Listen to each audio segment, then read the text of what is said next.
वेदाहमेतं पुरुषं महान्तम् आदित्यवर्णं तमसः परस्तात् तमेव विदित्वात्युमृत्युमेति नान्यपन्था विद्यते अनायात्। सम्मानीय भक्तपुरुषों, मैं पंडित अशोक आचार्य, गुरुकुल गौतम नगर का स्नातक, स्वामी प्रणवानंद सरस्वती जी का शिष्य, आपकी सेवा में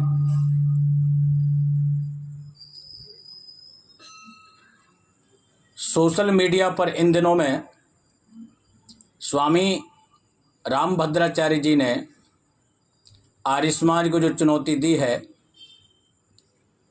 महर्षि स्वामी दयानंद सरस्वती जी के ऊपर जो आक्षेप किए हैं, रामायण महाभारत आदि को जो काल्पनिक का उन्होंने बताया है कि महर्षि स्वामी दयानंद ने रामायण और महाभारत को काल्पनिक माना है, और महर्षि स्वामी दयानंद जी के कार्यों को मैंने कुछ अपने कविताओं भजनों के माध्यम से समाज को, श्री रामभद्राचार्य जी को चेतावनी दी है। और पौराणिकों की रक्षा आर्य समाज ने की, यह बात भी मैंने इतिहास से ढूंढ करके आपके सामने प्रस्तुत कर रहा हूं, जिनको मैंने कविता में किया है। आइए वचनों को सुने और अच्छा लगे तो इसको आगे बढ़ाने।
सभा में भद्राचार्य ने ऋषि दयानंद का अपमान किया।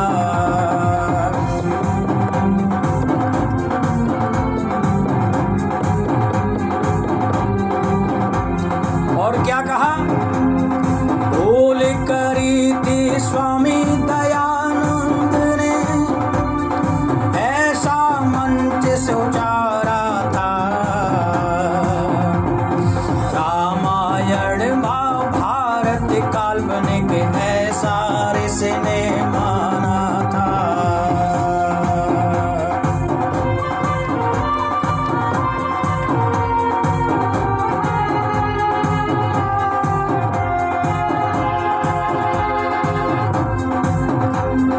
वेद के मंत्र को पढ़ करके शब्द का अनर्थ कर डाला। रामम शब्द का सादा अर्थ कर आर्यों को चुनौती दे डाला।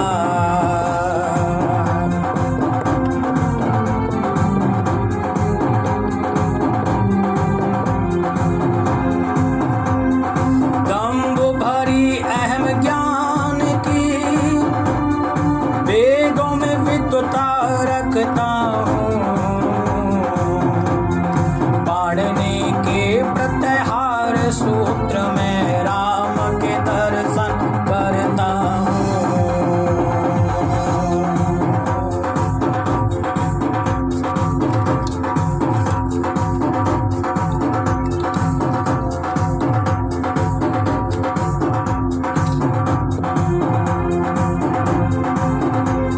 अनर्थ अनर्गल भद्राचार्य ने महावीर जी के मन में क्लेश। सबकी नजर पड़ी महावीर पर, अब देंगे ऋषि का संदेश।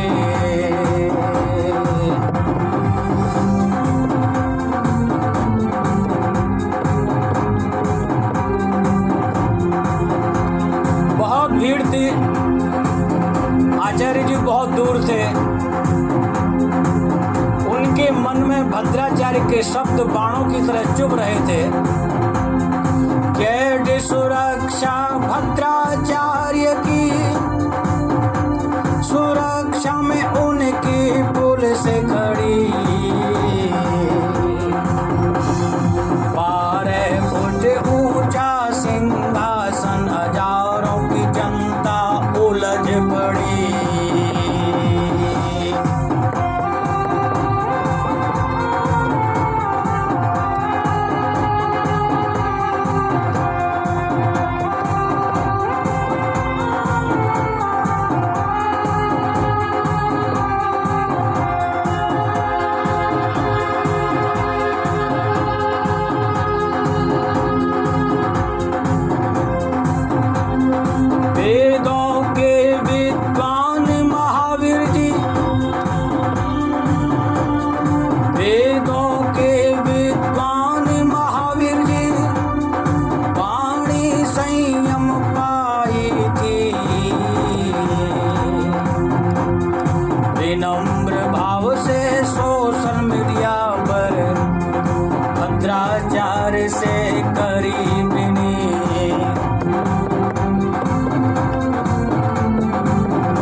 आचार्य की भई बेइज्जती दुनिया भर के लोगों में।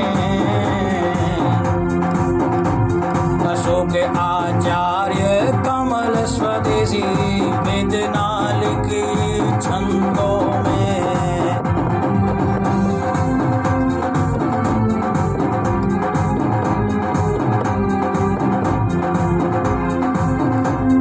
संतों कथावाचकों ने तोड़ा अपनी सब सीमाओं को, राजनीति में कूद पड़े हैं अपने छोड़ कथाओं को।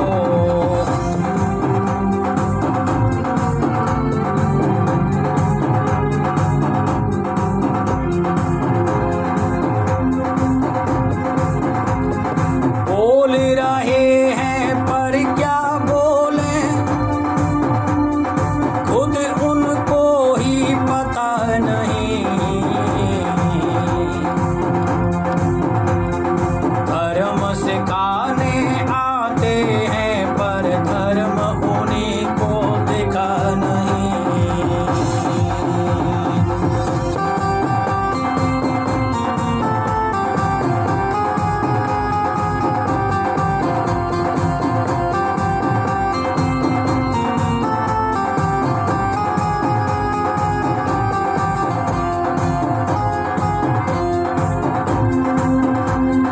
रही राम भद्राचार्य की बातें जो सीमा को भूल गए। रही राम भद्राचार्य की बातें जो सीमा को भूल गए।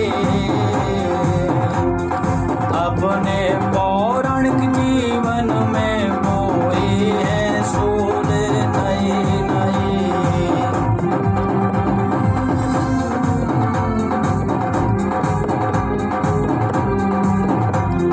राम भद्राचार्य जी से यह हमें उम्मीद नहीं थी। नाम भद्र पर कथा अभद्र, भद्दी बातें भूल गए। नाम भद्र पर कथा अभद्र, भद्दी बातें भूल गए। एक ऋषि दयानंद को साधारण महात्मा तोड़ गए।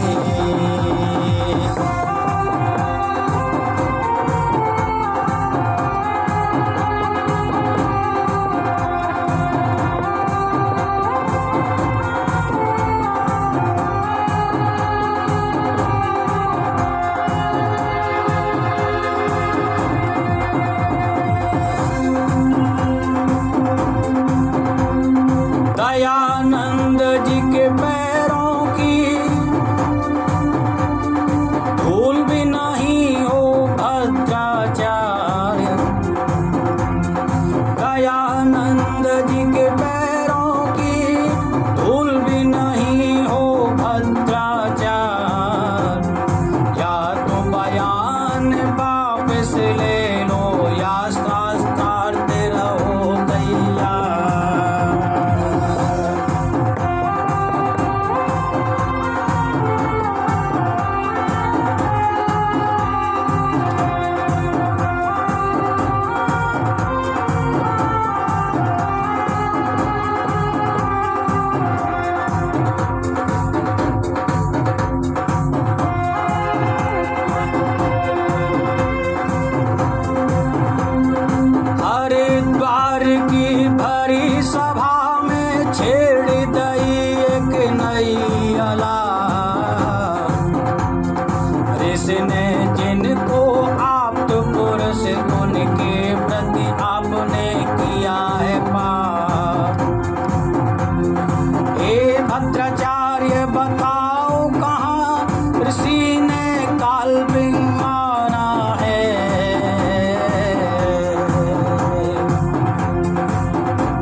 प्रति उत्तम जाना है।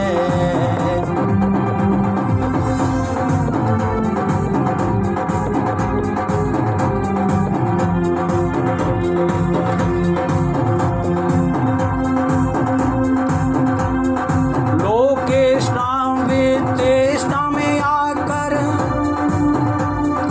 धर्म सनातन को भूल गए। अहम जागा चंद्रों की संख्या में, ऋषि संस्कृति को भूल गए।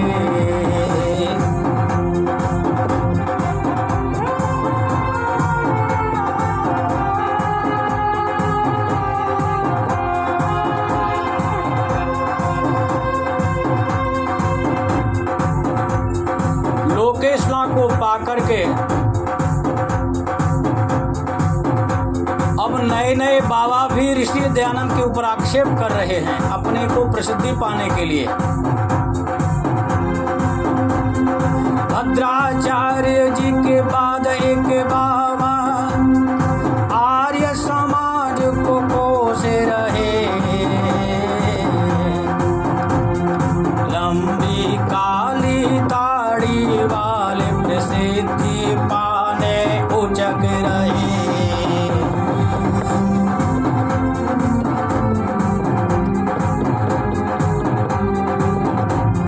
नाम ले रहे ऋषि मुनियों का, स्वार्थ की रोटी सेक रहे।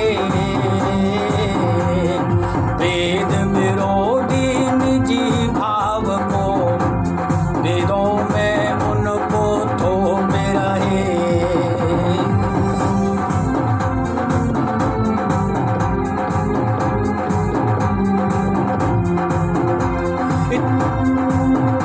इतिहास बताता है ऋषि का जीवन में पराजित नहीं हुए। इतिहास बताता है ऋषि का जीवन में पराजित नहीं हुए। मूर्ति पूजा हो शास्त्र विरोधी, दयानंद हमेशा विजयी रहे।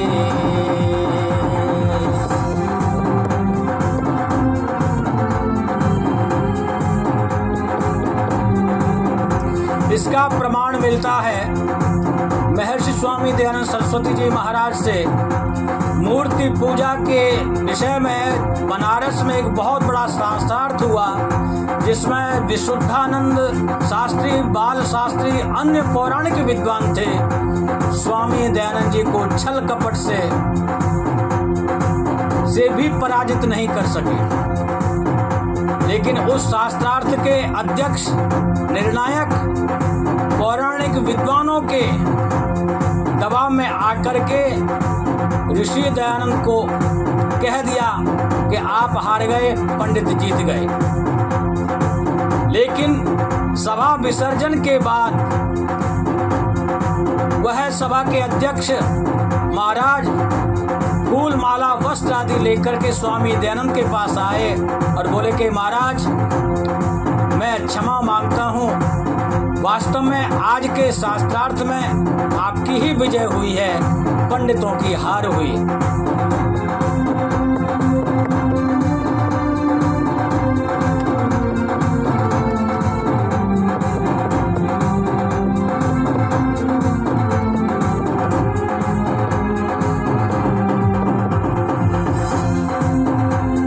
छल कपट बहुमत से भारी, छल कपट बहुमत से भारी, दयानंद को चले हराने। विशुद्धानंद बाल शास्त्री सारे, वेदों में मूर्ति पूजा नहीं निकाले। 60,000 संख्या में श्रोता शास्त्रार्थ के साक्षी बने, कर्तव्य से टिक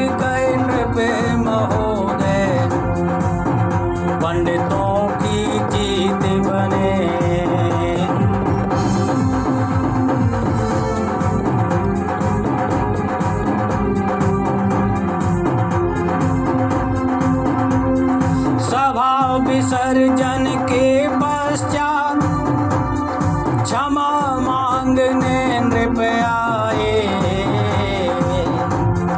दयानंद की जीत हुई, सम्मान में माला लेके आए।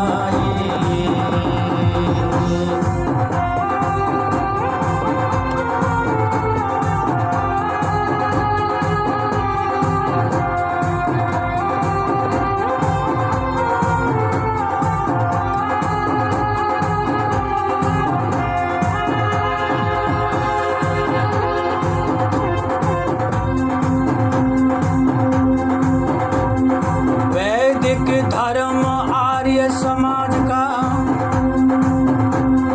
वैदिक आर्य समाज का दरवाजा सदा खुला हुआ। वाणी से प्रायश्चित करके भूल सुधारने से होगा भला।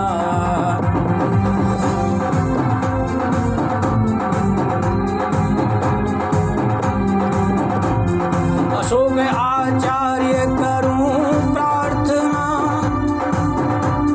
अशोक आचार्य करूं प्रार्थना। ईश्वर उनको सद्बुद्धि देना। भविष्य बड़ा है बहुत है प्यारे, ऐसा वचन कभी न बोलना।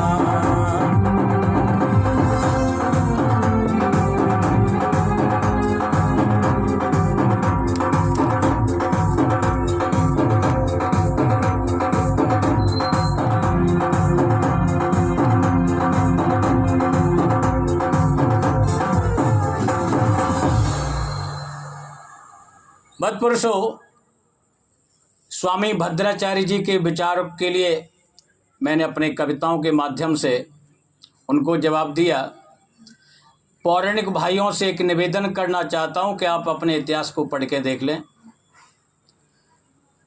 आज़ादी के आसपास एक शास्त्रार्थ हुआ था जिसमें ईसाई और सनातन धर्म के विद्वानों का शास्त्रार्थ हुआ। पादरी अपने हाथ में वेद मंत्र को लेकर के पौराणिक विद्यालय में पहुंच गए और कहने लगे कि इस मंत्र का अर्थ यदि कोई पंडित अपने परिवार के बीच में बैठ करके या भरी सभा में इस मंत्र का अर्थ सुना सके तो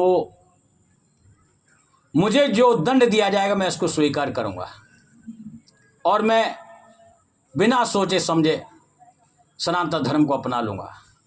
पदपुरुषों, इस कथा को मैंने इन्हीं चंद पंक्तियों में कविताओं के माध्यम से मैंने लिखा है। आइए आपके सामने प्रस्तुत कर रहा हूँ।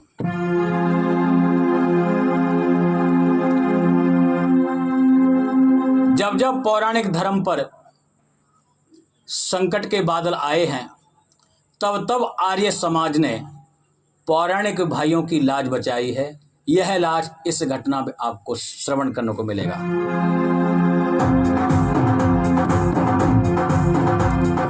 एक दिवस की बात बताऊं, पादरी पहुंचे पानीपत में।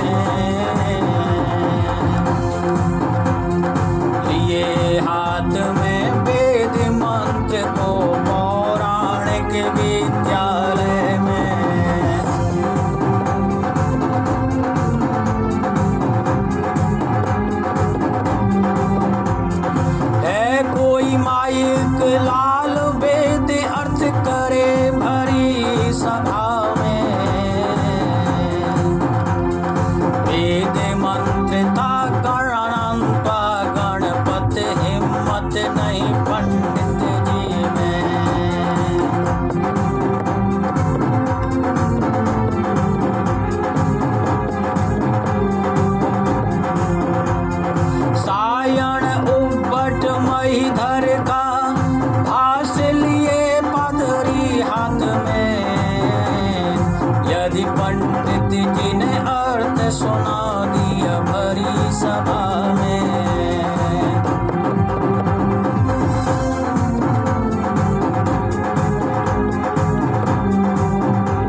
प्रियपतिं हवामहे प्रियमाणं त्वा प्रियपतिं हवामहे निधिनान्त्वा निधिपतिं हवामहे वसो मम आहम जानामि गर्वधम त्वजासि गर्वधम। इस मंत्र का उद्भट एवं महीधर ने अश्लील अर्थ किया है। महर्षि दयानंद सरस्वती जी अपने ग्रंथों में ऋग्वेदादि भाष्य भूमिका में उदाहरण के तौर पर दिया है और इसी मंत्र का अर्थ महर्षि स्वामी दयानंद के वेद भाष्यों में स्वामी जी के द्वारा ईश्वर परक अर्थ प्राप्त होता है।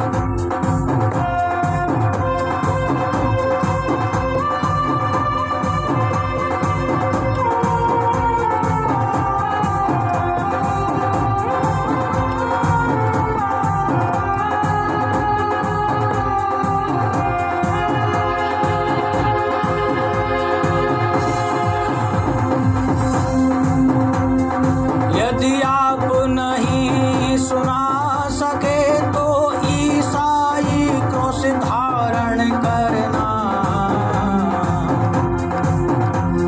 अकेले ही नहीं पंडित जी सनातन के गले में क्रूस डाल देना।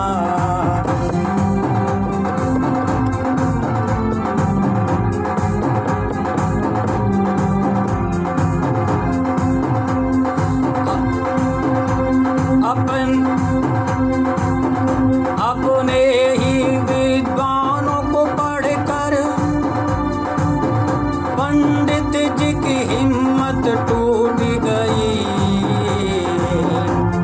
सायण उपट महीधर का भाष्य अश्लीलता से भरी पड़ी।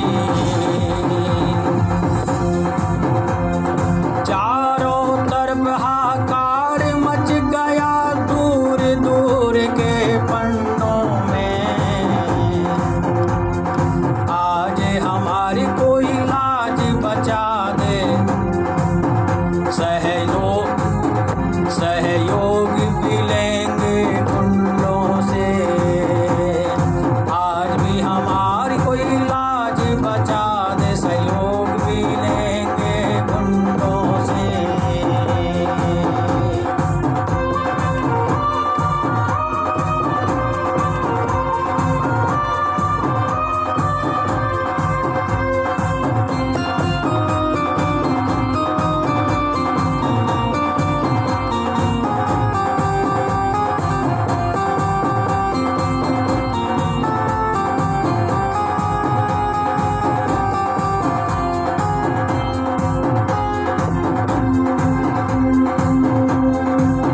शास्त्रार्थ समर का निश्चय हुआ, करी तैयारी दोनों ने। अपने अपने शर्तें रख कर चर्चा फैली मानस में।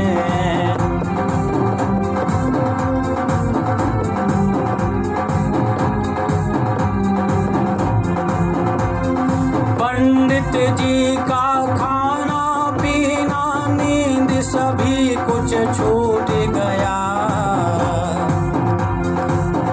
शास्त्रार्थ दिवस नजदीक आ गया, संकट सबको छा गया।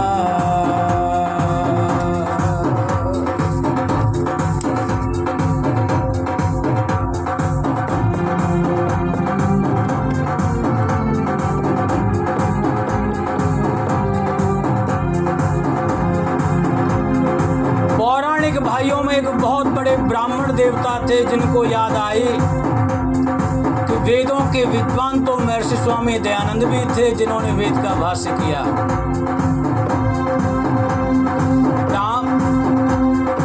एक ब्राह्मण को याद आ गई वेदों का किया भाष्य ऋषि ने। आर्य समाज नया बांस से वेद लिया पंडित जी ने।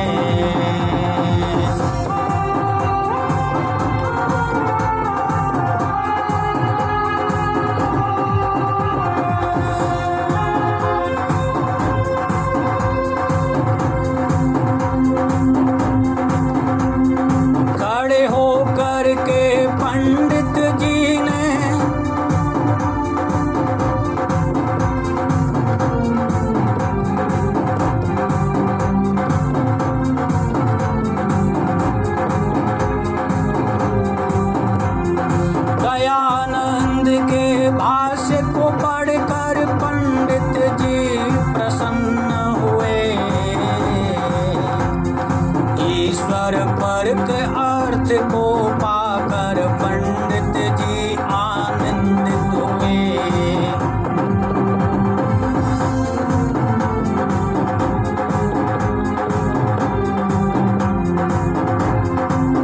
शास्त्रार्थ दिवस की घड़ी आ गई, पादरी जी ने सुनाई याद।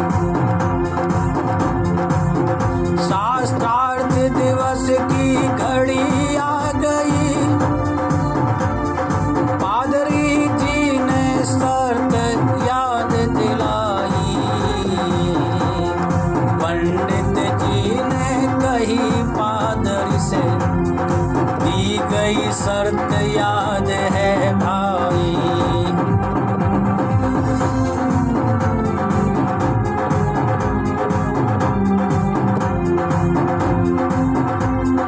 खड़े होकर पंडित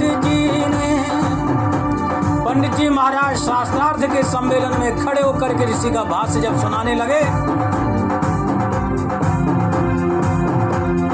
खड़े होकर पंडित जी ने ऋषि का भाष्य सुनाया है।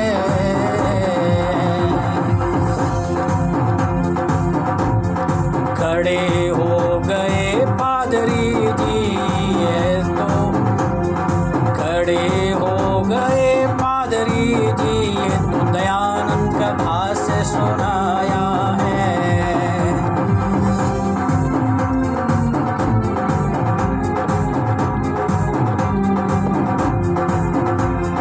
पंडित जी ने करी प्रशंसा,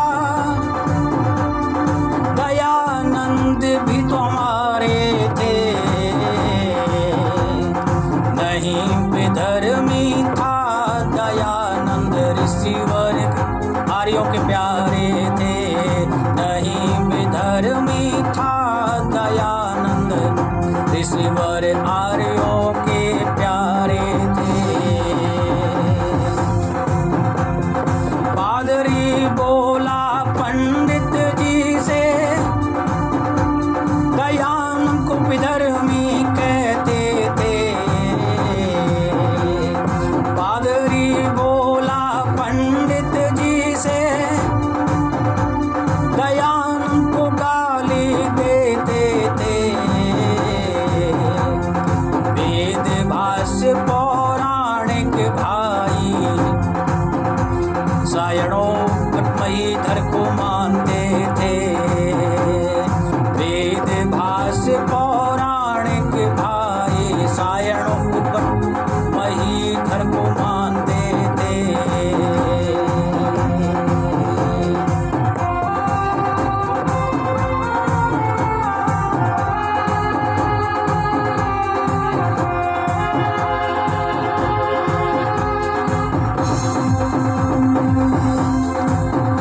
इतिहास बताता उस दिन को, दयानंद भाष्य नहीं मिलता। इतिहास बताता उस दिन को, यदि दयानंद भाष्य नहीं मिलता। ईसाई पौराणिक भाई बन जाते, जनेऊ गले से उतर जाता। अशोक आचार्य शास्त्रार्थ बताता, अशोक आचार्य इतिहास बताता। पौराणों की लाज बचाई, आर्य समाज दयानंद के कारण सनातन धर्म की लाज बची। आर्य समाज दयानंद के कारण सनातन धर्म की लाज बची।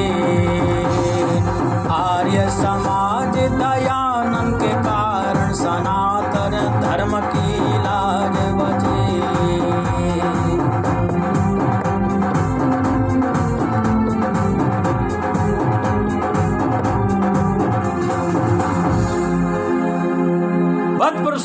ऐसा था महर्षि स्वामी दयानंद की कीर्ति, ऐसी थी आर्य समाज की छवि। जब जब पौराणिक धर्म पर संकट के बादल छाए, तब तब आर्य समाज ने पौराणिक भाइयों की रक्षा की। चाहे कश्मीर का शास्त्रार्थ हो, चाहे पानीपत का शास्त्रार्थ हो, चाहे हैदराबाद निजाम के द्वारा हिंदू धर्म के पूजा पाठों पर लगाई हुई बैन हो, इन सब में आर्य समाज ने बढ़ चढ़ करके भाग लिया और हिंदू धर्म जाति का आर्य समाज ने रक्षा की। इसलिए मैं पौराणिक भाइयों से निवेदन करना चाहता हूं कि जब जब आर्य समाज ऋषि दयानंद के ऊपर यदि आप उंगली उठावें, तब अपना इतिहास पढ़ करके बोलें। मैं इन्हीं शब्दों के साथ अपनी वाणी को यहीं विराम देता हूं। बोलो आर्य समाज की जय, महर्षि दयानंद की जय। ओम। इन्हीं शब्दों के साथ आप सबका बहुत बहुत धन्यवाद। ओम शम।